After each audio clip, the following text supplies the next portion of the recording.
અમરેલીના લાઠીના મતીરાળા ગામની સીમમાં એક માઠા સમાચાર મળી આવ્યા છે। સોલાર પ્લાન્ટમાં પ્લાસ્ટર કામ કરી રહેલા 42 વર્ષના શ્રમિક લાલુ રંગજીભાઈ ભાંભોરનું વીજ કરંટ લાગવાથી કમકમાટી ભર્યું મોત નીપજ્યું હતું।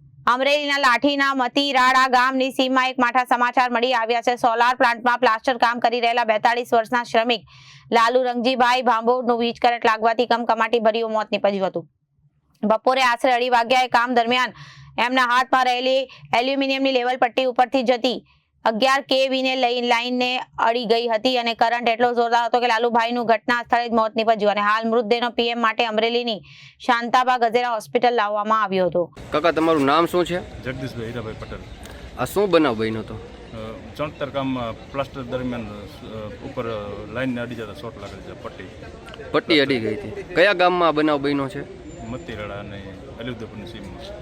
અને સોલાર પ્લાન્ટની અંદર સોલાર પ્લાન્ટ કઈ કંપનીનો સોલાર પ્લાન્ટ છે? ડીઓન એનર્જી। અને આ બનાવ કઈ રીતના બન્યો હતો? કેટલા વાગે બન્યો હતો? 2:30 વાગ્યા આસપાસ। 2:30 વાગ્યા આસપાસ પ્લાસ્ટર કરતા હતા, પટ્ટી ઊંચી થઈ એટલે તારમાં અડી ગઈ। તારમાં અડી ગઈ।